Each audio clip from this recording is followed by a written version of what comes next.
नमस्कार, मैं हूँ पार्थ और आज मैं आपको लेकर के आया हूँ बहू बेगम का मकबरा। बहू बेगम का मकबरा जो है वो फैज़ाबाद में स्थित है।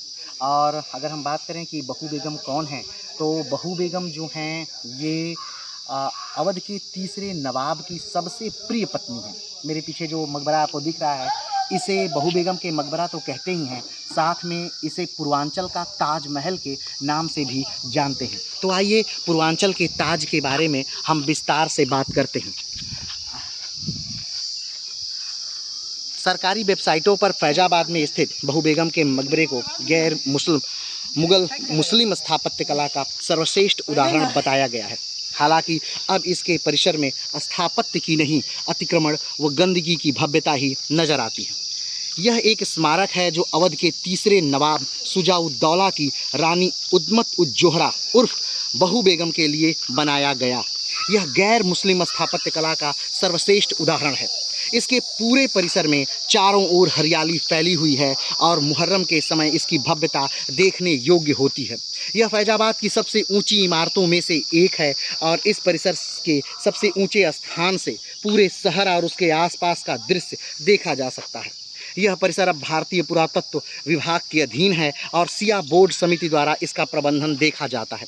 फैज़ाबाद तो अब रहा नहीं। अयोध्या में नाका रोड पर जवाहर बाग में स्थित बहू बेगम के ऐतिहासिक मकबरे के बारे में जानकारी विकिपीडिया और उत्तर प्रदेश सरकार के पर्यटन विभाग की आधिकारिक वेबसाइट पर दी गई है, जिसमें से एक के अंत में यह भी लिखा गया है कि यह दुख की बात है कि यह उपेक्षा का शिकार है और ढह रहा है। लेकिन विडंबना यह है कि ढह रहा है कहने से इसके ढहने का दुख पूरी तरह अभिव्यक्त नहीं होता, क्योंकि पूरा सच यह है कि उसे बरबस ढहने दिया जा रहा है, महज उसके हाल पर छोड़कर या उसकी बेकदरी करके ही नहीं, अतिक्रमण, अवैध कब्जों व गंदगी वगैरह के हवाले करके भी। जिस 30 पर कोड़ के खाज यह है कि केंद्र व उत्तर प्रदेश सरकारों द्वारा अयोध्या के विश्व स्तरीय विकास और इतिहास की विरासतों व धरोहरों के संरक्षण के लिए खोले गए सरकारी खजाने की तुच्छ सी धनराशि भी इसकी सार संभाल के नाम नहीं है। शायद इसलिए कि इसके लिए जो इतिहास जुड़ा है वह उनके लिए खासा असुविधाजनक है और इसके चलते उनके संरक्षण में उनकी कोई दिलचस्पी नहीं है। शुजा के सपनों का ताज बहरहाल 22 से 23 अक्टूबर 1764 को ईस्ट इंडिया कंपनी से लड़ी गई बक्सर की ऐतिहासिक लड़ाई हारने के बाद नवाब शुजा-उद-दौला ने फैज़ाबाद को अवध की राजधानी बनाया और इस मकबरे का निर्माण शुरू कराया। तो कहते हैं कि इसे आगरा के ताजमहल जैसा बनवाना चाहते थे, लेकिन वे अपनी इच्छा यह पूरी नहीं कर पाए। इससे पहले ही उनकी मौत हो गई और उनके बेटे आसफ-उद-दौला ने राजधानी लखनऊ स्थानांतरित कर दी। तो इसके मकबरे का निर्माण उनकी प्राथमिकताओं में नहीं रह गया। तब उनके अनबन के कारण फैज़ाबाद में ही बनी रहकर समानांतर सत्ता चलाने वाली बहू बेगम के नाम से प्रसिद्ध उनकी मां उस्मत-उज-जोहरा ने खुद इसकी जिम्मेदारी संभाली, लेकिन मौत ने उन्हें भी इसका मौका नहीं दिया। कुछ देर को लगा कि अब इस मकबरे का निर्माण शायद ही कभी पूरा हो पाए, लेकिन बाद के लोगों ने जाना कि बहू बेगम इसके लिए धनराशि की व्यवस्था तो कर ही गई थी। शुजा-उद-दौला के वक्त इसके खास सिपा सालार रहे दाराब अली खान को ताकीर भी कर गई थी। वे हर हाल में इसका निर्माण पूरा कराए। अंततः दाराब अली ने इस जिम्मेदारी को पूरी निष्ठा से निभाया और बेशकीमती पत्थरों से मकबरे को करीब 42 मीटर ऊंचा बनाया। जब तक नवाबों का राज रहा, इस मकबरे की भरपूर साज संभाल होती रही, लेकिन अंग्रेजों द्वारा फरवरी 1856 में वाजिद अली शाह से नवाबी छीनकर उन्हें कलकत्ता निर्वासित किए जाने और 1857 में शुरू हुए स्वतंत्रता संग्राम के विफल हो जाने के बाद इसकी बेकदरी शुरू हुई, तो स्वतंत्रता भारत में भी बदस्तूर जारी रही। दशकों पहले इसके एक हिस्से को राजनीतिक पार्टी की गतिविधियों के लिए सौंप दिया गया और अब तो हद ही हो गई है, क्योंकि अब इसके परिसर में इसके स्थापत्य की नहीं, अतिक्रमण व गंदगी की भव्यता ही नजर आती है। पुरुष वर्चस्व को धता यह भव्यता इस अर्थ में बहुत दुर्भाग्यपूर्ण है कि बहू बेगम को अपने दौर में महिलाओं के लिए वर्जित माने जाने वाले राजकाज के क्षेत्र में उतरने, पुरुषों के वर्चस्व को धता बताकर राजनीतिक पैतरेबाजियों में उन्हें छकाने और साथ ही अपने बेटे आसफ-उद-दौला की कृतिक दृष्टि से फैज़ाबाद के वैभव की रक्षा करने के लिए जाना जाता है।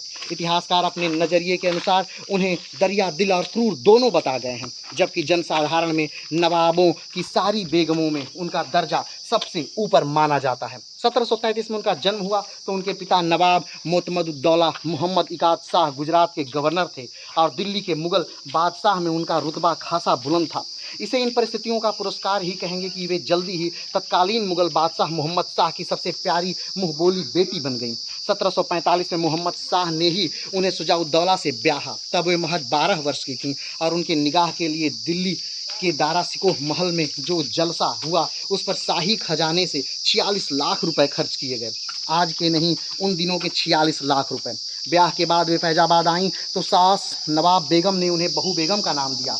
जानकार बताते हैं कि चूंकि वे मुगल बादशाह की मुंहबोली बेगम बेटी थीं, इसलिए शुजाउद्दौला ने उनसे बहुत डरते थे। इस डर का लाभ उठाते हुए बहू बेगम ने उनसे तय कर लिया था कि जो रात वे उनके महल से बाहर कहीं और गुजारेंगे उसके लिए उन्हें 5,000 रुपये का जुर्माना देंगे।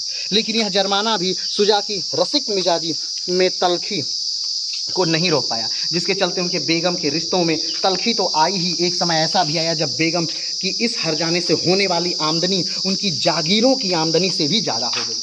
इस आमदनी से उन्होंने मोती महल नाम के अपने महल के सहन में चांदी का चबूतरा बनवाया और 1748 में इसी महल में बेटे आसफउद्दौला को जन्म दिया। लेकिन बक्सर की लड़ाई में शुजाउद्दौला ऐसी बुरी तरह हारे कि उनकी एक लंगड़ी हथनी पर बैठकर छुपकर भागना पड़ा और अंग्रेजों ने उन पर 50 लाख रुपए का तावाने जंग लगा दिया, जो बहू बेगम की सारी तलखी भुलाकर उनके बुरे दिनों का सहारा बनी। तावान की अदायगी में शुजा का सारा खजाना खाली हो गया तो 20 लाख रुपए बहू बेगम ने अपने जेवर वगैरह बेच कर दिए। इसके लिए उन्हें उनके सुहाग की नथ तक बेच देनी पड़ी। फिर भी तावान अदायगी की रकम पूरी नहीं हो पाई और शुजा को अपने इलाहाबाद और चुनारगढ़ के इलाके में अंग्रेज़ों के पास गिरवी रखने पड़े। बेईमान अंग्रेज़ों के बाद से यह काया रकम अदा किए जाने के बाद भी इलाके खाली नहीं किए गए। शुजा की मौत के बाद आसफउद्दौला ने नवाब बनते ही फैजाबाद के बजाय लखनऊ को सूबे की राजधानी बना डाला और इसका एक बड़ा कारण अपनी मां बहू बेगम से उनकी पटरी न बैठना भी था। इसलिए बहू बेगम ने भी उनके साथ लखनऊ जाना मंजूर नहीं किया और फैजाबाद में अपनी सास नवाब बेगम के साथ अलहदा हुकूमत करती रहीं। कभी कभार लखनऊ आती जाती तो अपने खास महल सुनहरे बुर्ज में ही रहती थीं, जो रूमी दरवाजे के निकट स्थित था। भारत में अपने राज्य की सीमाओं के विस्तार की भूखी ईस्ट इंडिया कंपनी को फोर्ट विलियम प्रेसिडेंसी का governor general Warren Hasting Bharat आया तो यह देखकर जल भुन गया कि बेगम ने बनारस के राजा चेत सिंह को अपना भाई बना रखा है। उसने बहू बेगम व आसफउद्दौला यानी माँ बेटी की अनबन का लाभ उठाकर 28 जनवरी 1782 को आसफउद्दौला के हाथों ही बेगम को लुटवा दिया। इसके लिए बेगम के मोती महल पर सैनिक कार्रवाई कर उसे कई दिनों तक घेरे रखा गया। इतिहास ने इस लूट को बेगमों की लूट के रूप में दर्ज किया। इसके लिए ब्रिटिश सरकार ने हेस्टिंग पर महाभियोग भी चलाया।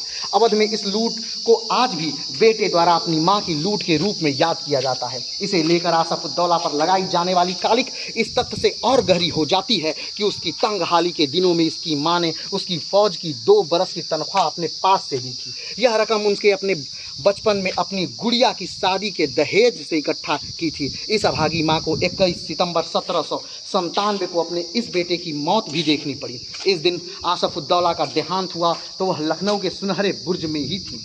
बहरहाल उनके बाद भी उनके बुरे दिन खत्म नहीं हुए, जबकि देहांत गाजीउद्दीन हैदर की नवाबी के दौरान 1816 में हुआ। उनकी वसीयत के मुताबिक उसे फैजाबाद में उनके इसी मकबरे में दफनाया गया, जो अब आधा अधूरा ही बना था और उसका अब तक कोई पुरशहाल नहीं है। विडंबना देखिए कि अब वह फैजाबाद तो नहीं ही बचा है जिससे वह बेगम के रूप में दशकों तक सजाती संवारती रहीं। उनका वह मकबरा भी नहीं बच पा रहा जिससे वह चीर निद्रा में सोई हुई हैं और उनके फैजाबाद में उनकी आखिरी निगरानी है।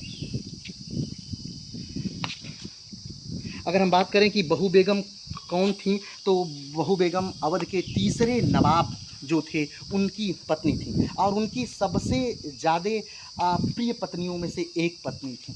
अगर हम इसे और विस्तार से जानना चाहें तो ये वही अवध के नवाब हैं जिन्होंने 1761 में पानीपत के तृतीय युद्ध में साथ दिया था अहमद शाह अब्दाली का। अगर इसे और अच्छे से हम जानें तो जब 1764 का युद्ध हुआ था, बक्सर का युद्ध, तब भी ये अंग्रेज़ों के खिलाफ़ लड़े थे और अंग्रेज़ों के खिलाफ़ लड़ते हुए 3 संयुक्त सेनाओं का इन्होंने नेतृत्व किया था। एक जो दिल्ली के बादशाह थे उनकी सेना, दूसरी इनकी खुद की सेना और तीसरी जो सेना थी वो सेना थी बंगाल के नवाब की सेना। और तीनों सेनाएं मिलकर भी 1764 के बक्सर के युद्ध में जीत हासिल नहीं कर पाईं और ये हार जो थी वो कहीं न कहीं भारत को गुलामी की जंजीरों में पूरी तरह से जकड़ दी, क्योंकि इस हार ने जो प्लासी का युद्ध हुआ था उसमें जो हार हुई,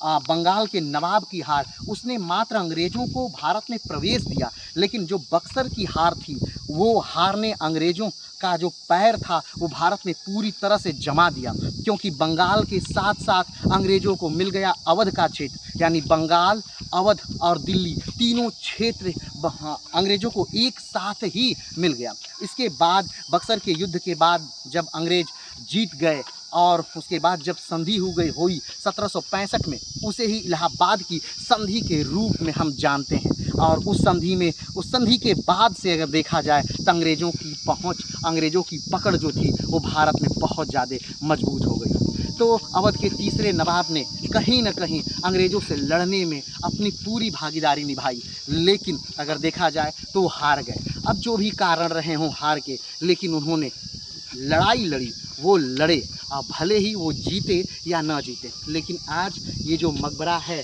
बहू बेगम का, उनकी सबसे प्यारी बेगम का, वो कहीं न कहीं अपनी दिनों को याद कर रहा है और वो चाहता है कि एक बार फिर से ये मकबरे की रौनक लौटे। आज के लिए इतना ही, फिर मिलते हैं एक नए वीडियो के साथ, एक नए स्थान के साथ। तब तक के लिए नमस्कार, धन्यवाद, जय हिंद।